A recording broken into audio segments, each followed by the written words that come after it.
Hi, everybody. This is your host, Jon Toker from Biz Insider. I have a very special guest here with me today, Burt Davidson. Hey, Burt, how are you doing today? I'm excellent, John. You?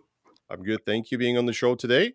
My pleasure. Um, why don't we jump right in and talk about yourself a little bit? Introduce yourself to our listeners and viewers. Who's Burt Yeah, Davidson? What do you do? And all that good stuff. sure. Yeah. I started in the car business. I grew up on a buy here, pay here lot in Lorain, Ohio, which is on Lake Erie near Cleveland. And then I graduated from John Carroll University, which is in Cleveland. It's a small college in Cleveland. And then got in the car business and, been a manager since 2004, primarily with used cars. And did a lot of Highline with Lexus, Mercedes, Volvo. And then for the last 3 years, I've been the used car director at the Taylor Automotive Group, which is in Eastern Ohio and Western Pennsylvania. We've got 5 rooftops. And that's been keeping me very busy for the last 3 years. And then obviously we're going to talk about Cheddar today, and that's sort of been my baby since beginning of the summer of 2021. That's really good. And thank you for introducing yourself. I was going through the Cheddar Auto itself, the website, and right now the biggest question I get from people that I know in the business is, okay, so we got a shortage in new cars. You want us to focus on used vehicles, but where are we going to get the used cars from when we can't sell the new cars to get that trade in because there's a huge scarcity on the products? Right, right. Well, I'll tell my dealers, like, you gotta become creative, right? You gotta be That's able right. to buy these cars in non-traditional ways because auctions are through the roof. That's right. A- Yeah. And then thanks to LinkedIn, we had an opportunity to meet, and Cheddar sounds a very interesting because the numbers you were talking about it. So why don't you give us a little bit some KPIs? How was your experience? Why did you do Cheddar Auto? How do you acquire cars? Maybe we can look at your Sure. website too. That could help other dealers. And Absolutely. right. Um, So, so here's how Cheddar came about. So it's kind of like, okay, well, we got to start buying cars. We got to start buying cars off private party, off people. Let's do that. So at first we were like every other dealer, you put up a sign, you might say, hey, on the website, hey, we buy cars, whatever. And I'm working a deal. I tell a salesman to go out there, it's a Kia, whatever. It's like, hey, Joe, this car's worth $25,000. Go tell your guest, we'll purchase the car off of them for $25,000. And he comes back and I see the guy leave and I'm like, well, what happened? He's like, oh yeah, he said he's got to think about it. Well, what'd you tell him? He says, well, I told him $22,000 because I figured you want me to take it in cheaper and maybe we could split the money and at that point in time, I realized that car dealerships are terrible at buying cars off of people because we are generally negotiating and gross focused beings, and in order to purchase these cars off people, you have to have an entirely different mindset. And so me and my owner, Matt Taylor, who's an amazing progressive owner, younger person, we sat down and Matt actually came up with the Cheddar tagline. He says, how about get more cheddar? And I says, that sounds corny enough that it just might catch on. And so we created a website, and we started with some radio advertising, and some internet marketing, some creative internet marketing. And it started to grow. And, all of a sudden we were buying 20 cars, and then we were buying 30 cars, and then we were buying 50 cars. And I think last month, and if I have a screen, as we go on through this, I can share my screen and show you some back end metrics. I'd be happy whoever's listening, they can see those. I think last month we bought about 120 cars. The month before that, we were over 100. And we do that by, and you can show the website, we do that by driving people to a website very similar to Carvana's or CarMax's or anybody else that has one of these. They put in their information, they get an amount, and then that information gets fed back into our BDC.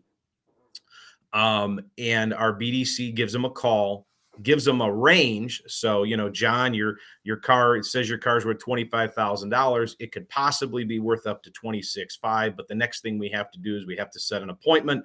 to schedule you in to get an inspection. And at that point in time, you'll get a guaranteed offer.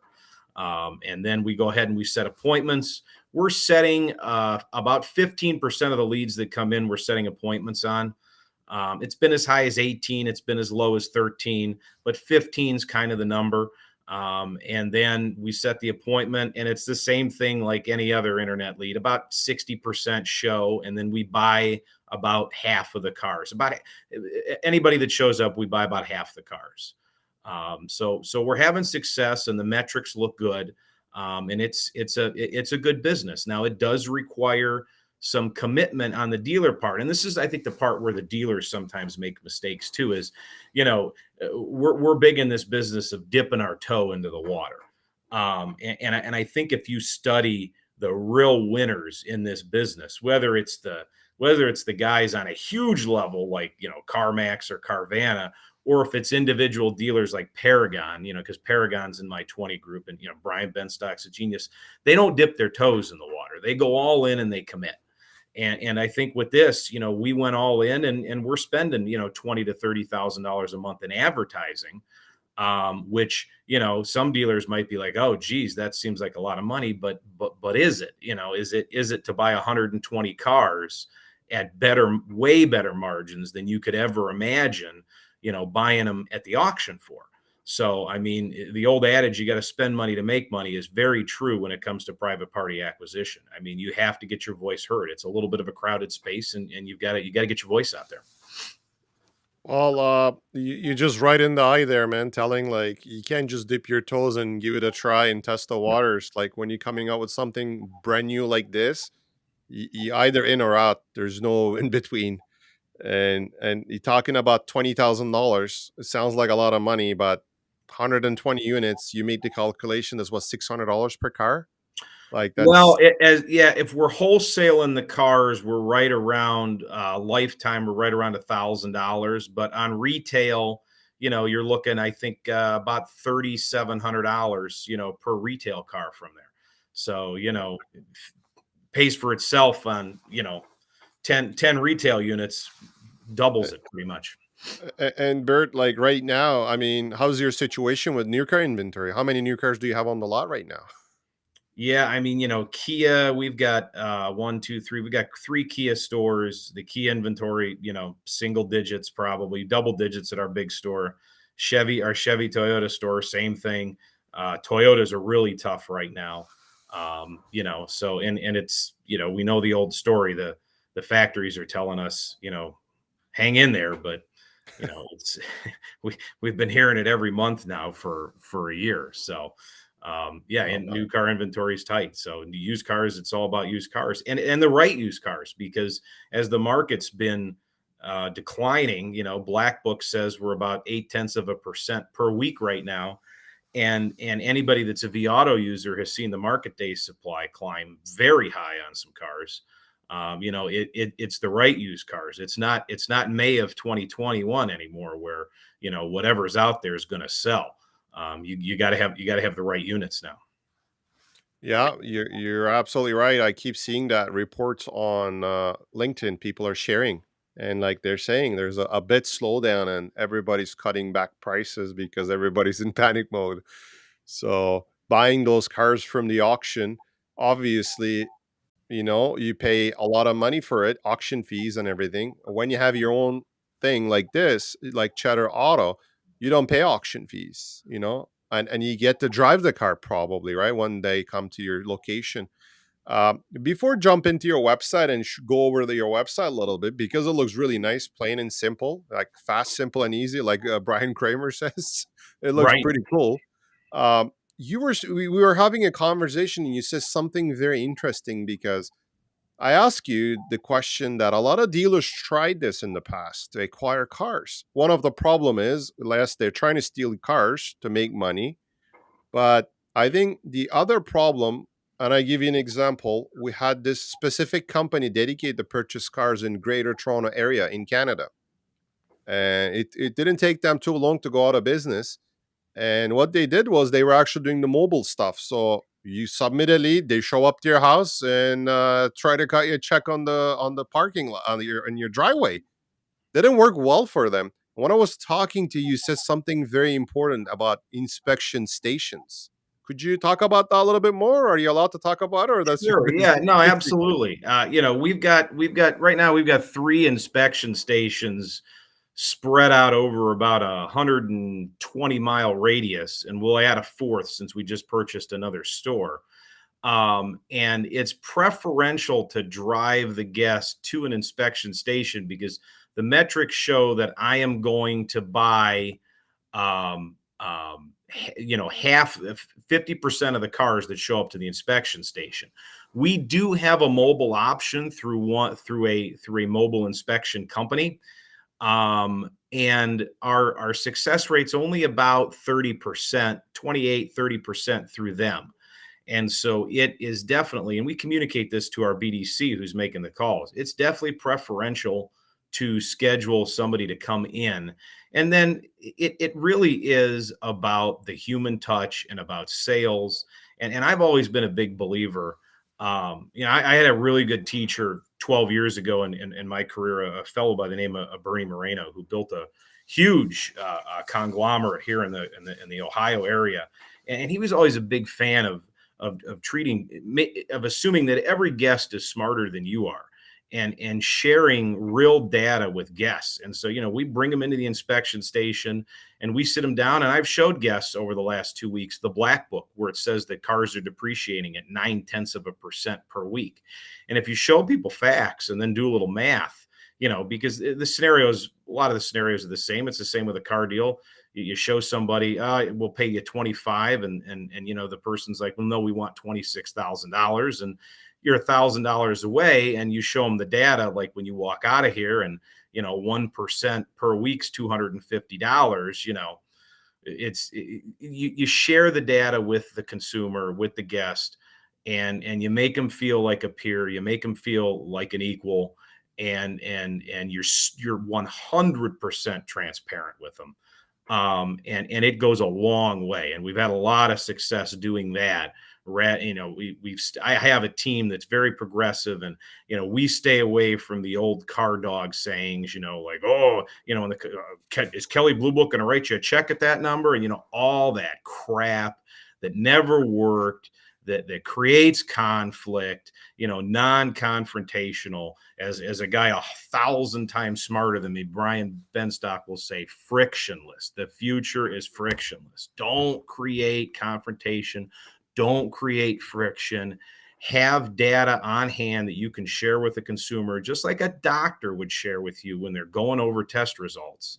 And it's amazing how their defenses drop and how then you can talk to them on a real human level and get into a situation where it's a win-win. They win, they're happy, you win, you're happy. And you also mentioned that when you buy someone's car, there's a chance that they will actually turn around and buy a brand new or used car from you as well too. So you generate some sales out of it too, right? 100%. When they're at the dealership, the question we always ask is so what's your next car? What are your plans since you're getting rid of this one? And it's amazing that people be like, I don't really have any plans. I just know that the market's high. I'm going to sell this and, maybe drive my husband's car or drive my wife's car for a week. And those turn into sales. And then the other thing that's really been shocking, excuse me, is the amount of referral business that we have had. So now at our inspection stations, we're getting 2 or 3 walk-ins a day, walk-ins, not appointments, that are like, hey, my buddy sold your car, sold his car to you guys and, told me about you guys. And so the referral business. And because of that, we've been able to tamp down the advertising spend because, this is kind of like a top where we needed a little bit of a push to get it spinning. But now that it's spinning, we just need to tap it every once in a while. Well, you're right in terms of advertising because you're a brand new company, brand new website. Yes. So what's going to happen is over the time, your website is going to gain more domain authority, and then it's going to start ranking organically. Then the time is going to come when people are going to say, where can I sell my car on Google? Obviously, in your area, your website is going to start ranking really fast organically. Then you probably will start spending maybe just retargeting campaigns at that point, right? Not just acquiring campaigns, not conquest anymore. You probably switch back to remarketing and stuff. Well, I think it's really nice. So why don't we look at your website a little bit and Yeah. show our viewers? I mean, some people listen to it, so they may not be able to see it, but they can always go on YouTube and look at this, and they find out. But if I were to go over your website now, uh, well, I like the colors. It's pretty cool, and there's a little video here, so that's pretty good. Explains people like how potentially this works, right? Let me just put the Yeah. volume down. But it is pretty cool. So they can 3 easy steps, right? So I really like this, by the way, the license plate number thing. Yeah. What is that hooked up to? Is it your own system, or are you guys using something to tag along to that? Yeah, our site is powered by Galv's market data, which is AccuTrade. Okay. And they are our partner in this, and they have been fantastic in working with us, and they are a wonderful partner. Bob Hollinshead and his team out there, they're just absolutely amazing. And they're just a huge part of what we do here. Yeah, this is very convenient because most of the times you tell clients, I mean, I'm talking about Canada, and I say, "What's the VIN number for the car?" And customer says, "What's that?" Like that's Right. right. And I explain to them that's that thing on your registration or your insurance card, that like 16-digit number, right? And they're like, "Oh, okay." But like putting the license plate number, that is pretty makes things really easy so you can punch it in. I'm sure you don't have Canada here. No, uh, no, probably not.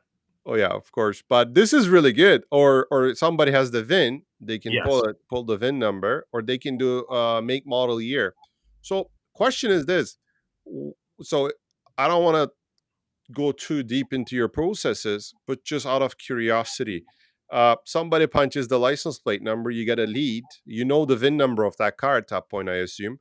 Do you guys put Yes. like Carfax report on those cars before the customer comes in? Does the values factor that into that automatically? Like, how does that work out? It's the AccuTrade system will catch some vehicle history reports, but certainly, when we inspect the vehicle and we do the final inspection, we're looking at the auto history, Carfax, and we're certainly factoring that into our appraisals. So you do that one day and there. Okay, makes sense. Because like if car is a $15,000 hit, obviously it's not gonna worth the money, that it's gonna be different animal then, right? Because you gotta factor that in.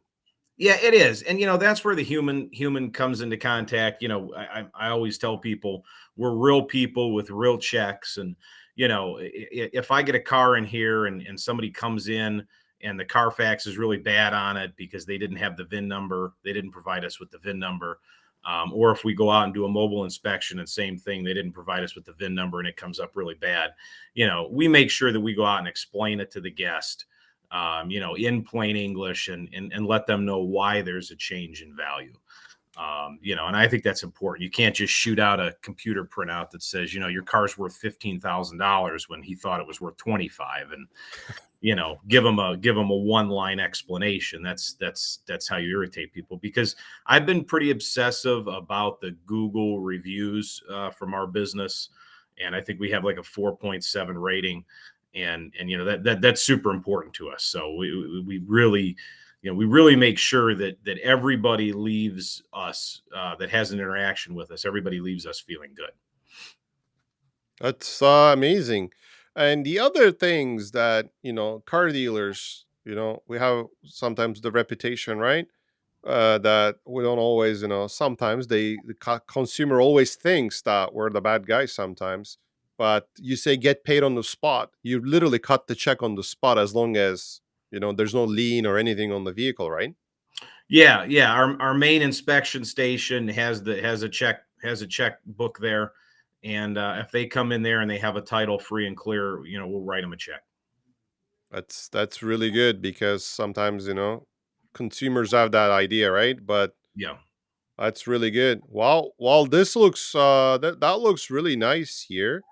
And I'm sure I mean, it's not like it's not like this is like inventing something brand new, but it's the execution is the point, because everybody has the idea of doing this, acquiring cars from people, because obviously you're not getting as many as trades. But I guess you guys have very good practices in terms of executing it. Um, Other questions I would have is, so you say you got about, like, you did get 120 cars last month. Yeah. Let me do How this. many of them you retailed and how many of them you actually wholesale? Yeah, we bought I'm looking at my metrics board. We bought 127 cars. Roughly 35% of those went out to our retail stores. And then we wholesaled the rest.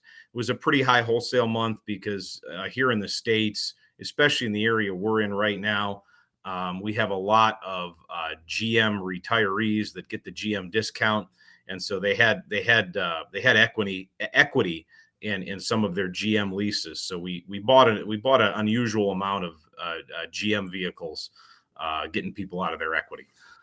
So that's why we had a little bit of a higher percentage going to the auction.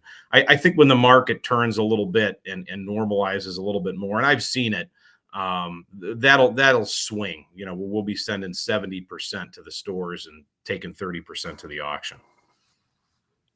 And you said the average money you guys make in those retail units about what, $3,700? That's including Yeah, F and I, or including F&I. Yeah, about 3,700 bucks. that's really good. I think whoever's listening or watching this, I think this is a good idea, and there's good things that I think they should take themselves, like the best practices in terms of being transparent, having those physical locations, I think, and being like, that fast, quick, and easy, right? It has to be simple process. So somebody drives in, they see the car, you agree on the price, then you cut the check on the spot. You don't waste their time, because like there's some dealers like that too. You sell your car and then you're gonna go drop it off. Then they say, "Oh yeah, I need the controller signature on that." That's Yeah, gonna be another 2 days, and right. Yeah, that's really good. How and about? and go ahead. I'm sorry. Sorry, go ahead. The beauty about this whole system that we've set up is we really haven't, except for the remote location that I have in the Cleveland area, we haven't had to hire any extra employees because it's just been the employees that we have filling in and working together as a team to handle the folks that come in. I mean, and a lot of it are the buyers or the people that have bought on a part-time basis that aren't buying cars right now because going to the auctions just doesn't make any sense. So for dealers that are interested in doing this or interested in talking to me further, it is a system to where you can utilize your current dealership team. You don't need to hire a bunch of extra people and have a bunch of payroll because it is controlled. If you set appointments, and you let them know that it's kind of like a doctor's office where you've got an appointment slot and you got to be there. You can control your day. I mean, you can have 10, 12 appointments and still control your day pretty well, in terms of managing that flow. So in terms of dealers reaching you, let me put it on the screen, your email address. So Bert's email, it's what, B Davidson, B Davidson at drivetaylor.com. Drive Taylor, oops, .com. And let me put that on the screen. Oops, coming. That's correct. That is correct. Yes. So And yeah, if you guys have any questions about this process, reach Bert. I'm sure he's more than happy to help you. And I think it's good practices. And I'm really impressed the fact that you guys have Brian Benstock on your Group 20, and that's pretty impressive to do that. I mean, having a big dealer like that, because they do really good with used and new. And yeah, his he's got a used car director, Rob Patel, that's just so smart. And I mean it's been a great group because it's a little different. We're all V Auto users in the group and we're all pretty progressive. And we just kind of get around a table for a day and a half and talk about the challenges. We do it 3 times a year, and it's really good. I mean, I've been educated so much in that group to different things, and we challenge each other, and I mean that's what this business is all about. I mean, it's moving so fast, it changes so quick, that communicating with one another and connecting with somebody that's 100 miles from you, that's doing something right and learning from them is huge. I mean, it's paramount, because you can get into a bubble real quick in this business, or get comfortable with something that you've done in the past, and hang on to it too long, and then before you know it, that segment of the business has passed you by. Well, that's the danger in the business, becoming complacent, right? Once you become complacent, that's going to end your business That's right. sometime down the road.